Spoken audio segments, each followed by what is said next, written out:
எதிர்பாராத பயங்கர அதிர்ச்சி. தாவேகா ஆட்சியமைப்பதற்கு அதிமுக திடீர் ஆதரவு. தமிழக அரசியலில் பயங்கர திருப்பம். அதாவது தமிழக அரசியல் களம் என்பது தற்போது மிகப்பெரிய ஆச்சரியத்தை நிகழ்த்தி வருகிறது. விஜய் என்ற ஒரு புதிய கட்சி வந்து பாரம்பரிய தமிழக அரசியல் கட்சிகளை காணாமல் போக வைத்துள்ளது. அது மட்டுமில்லாமல் விஜய் கட்சியால் இந்த முறை முதல் கட்சியாக உருவெடுக்க முடிந்தாலும் ஆட்சி அமைக்கும்படி பெரும்பான்மையை கைப்பற்ற முடியவில்லை. இதனால் விஜயால் ஆட்சியை அமைக்க முடியுமா என்ற அந்த ஒரு மிகப்பெரிய கேள்விதான் தமிழகம் முழுக்க இருந்து வருகிறது. அப்படியென்றால் விஜயால் ஆட்சி அமைக்க முடியுமா என்று கேட்டால் எளிதாகவே முடியும். விஜய் ஆட்சியமைக்க முடியாத ஒரு சூழல் இப்போது இல்லை. இது நம்மை விட முன்னாள் முதல்வர் ஸ்டாலின், முன்னாள் முதல்வர் எடப்பாடி மற்றும் அதிகாரத்தில் உள்ள அதிகாரிகள் அனைவருக்குமே நன்றாக தெரிந்திருக்கும். அதாவது விஜய் கட்சியால் எளிதாகவே ஆட்சி அமைத்துவிட முடியும் என்பது அனைவருக்குமே நன்றாகவே தெரிந்திருக்கும். அதனால்தான் நேற்றைய தினமே விஜய்க்கு அடுத்தடுத்து முதலமைச்சர், துணை முதலமைச்சர், எடப்பாடி என அனைவருமே புதிய பதவியேற்கும் முதல்வருக்கு வாழ்த்துக்கள் என்று கூறிவிட்டனர்.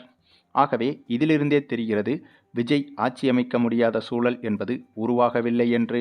அப்படி இருக்கும்போது எதற்காக விஜயால் ஆட்சி அமைக்க முடியாது என்ற அந்த ஒரு செய்தி நிலவி வருகிறது என்று கேட்டால் அதற்கு ஒரே ஒரு பதில், செய்தி சேனல்களில் டிஆர்பி அதிகரிக்க மட்டும்தான். மற்றபடி இதில் வேறு ஒன்றுமே கிடையாதுங்க. ஏன்னா விஜய் ஆட்சி அமைப்பதற்கு ஒரு வழியோ இரண்டு வழியோ கிடையாது, பல நூறு வழிகள் இருக்கிறது. காங்கிரஸ் கட்சியும் விசிக கட்சியும் கம்யூனிஸ்ட் கட்சிகளும் விஜய்க்கு ஆதரவு அளிக்க போட்டி போட்டுக்கொண்டு இருக்கிறது. அதேபோல இன்றைய தினம் திமுக கூட்டணி கட்சிகளுடன் போட்ட மீட்டிங்கில் காங்கிரஸ் கட்சி இடம்பெறவே இல்லை. அது மட்டுமில்லாமல் டெல்லி காங்கிரஸ் என்பது விஜய்க்கு ஆதரவான முடிவுகளை ஏற்கனவே எடுத்துவிட்டது. ஆகவே காங்கிரசும் விசிகாவும் கம்யூனிஸ்ட் கட்சிகளும் வந்தால் மட்டுமே விஜய் எளிதாக ஆட்சி அமைத்து விட முடியும். இதில் ஒரு சில கட்சிகள் வந்தாலும் விஜயால் ஆட்சி அமைத்து விட முடியும். அல்லது விஜய் கட்சிக்கு இவர்கள் யாருமே வரவில்லை என்றாலும் சட்டசபையில் பெரும்பான்மையை நிரூபிக்கும் வாக்கெடுப்பின் போது அந்த வாக்கெடுப்பில் விஜய்க்கு ஆதரவாக திமுக கூட்டணி கட்சிகளோ அல்லது அதிமுக கூட்டணி கட்சிகளோ ஆதரவு வாக்குகளை அளிக்கலாம். அது ஒரு வாக்கெடுப்பு முறையாகத்தான் எடுக்கப்படும். அப்போது யார் யாருக்கு வாக்களித்து இருக்கிறார்கள் என்பது யாருக்குமே தெரியாது.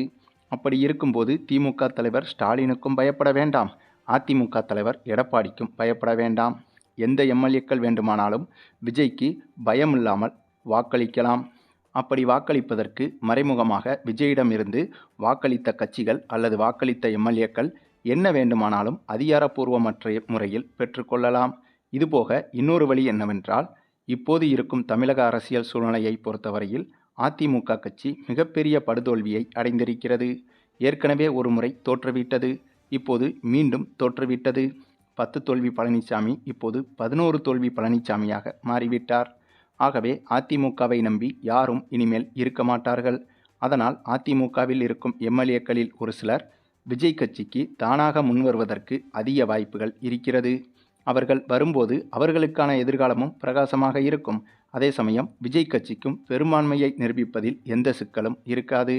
ஆகவே இது போன்ற பல வாய்ப்புகள் விஜய் ஆட்சி அமைப்பதற்கு ஏதுவாகத்தான் இருக்கிறது. இதை தவிர மற்றபடி சில செய்தி சேனல்களில் சொல்வது போல அது ஒன்றும் கடினமான விஷயமே கிடையாதுங்க. அதாவது விஜய் ஆட்சி அமைப்பதில் சிறு சிக்கல்கள் இருக்கிறது என்று சில செய்திகள் சொல்வது உண்மையான விஷயமே கிடையாதுங்க. இதை மேலும் உறுதி செய்வது போல தற்போது அதிமுக எம்எல்ஏக்கள் சிலர் விஜயை அதிகாரப்பூர்வமற்ற முறையில் சந்தித்து வருவதாகவும், காங்கிரஸ் விசிக போன்ற எந்த ஒரு ஆதரவும் உங்களுக்கு தேவையில்லை என்றும், அதிமுகவிலிருந்து 17 எம்எல்ஏக்கள் நாங்களே உங்களுக்கு ஆதரவு தெரிவிக்க தயாராக இருப்பதாகவும் விஜயை சந்தித்து அதிமுக எம்எல்ஏக்கள் பேசியிருப்பதாகவும் தகவல்கள் இருக்கிறது. ஆகவே இந்த ஒரு ட்விஸ்டை தமிழக அரசியலில் யாருமே எதிர்பார்த்திருக்க மாட்டார்கள். ஆக மொத்தம் தளபதி விஜய் முதல்வராவதை யாராலும் தடுக்க முடியாது என்பதற்கு இந்த ஒரு நிகழ்வே உதாரணம். அது மட்டுமில்லாமல் அதையும் தாண்டி அதிமுகவே நேரடியாக இல்லாமல் வெளியிலிருந்து, அதாவது எடப்பாடி தலைமையிலான அதிமுகவே நேரடியாக இல்லாமல் வெளியிலிருந்து விஜய்க்கு ஆதரவு தெரிவிப்பதற்கும் வாய்ப்புகள் இருப்பதாகவும் சில கூறுகள் சொல்லப்படுகிறது. சரி, இது குறித்த உங்களுடைய கருத்துக்களையும் கமெண்டில் தெரிவிங்க. மேலும் இந்த வீடியோ பிடிச்சிருந்தா லைக் பண்ணுங்கள், மற்ற அனைவருக்கும் ஷேர் பண்ணுங்கள், மறக்காமல் நம்ம சேனலை சப்ஸ்கிரைப் பண்ணுங்கள்.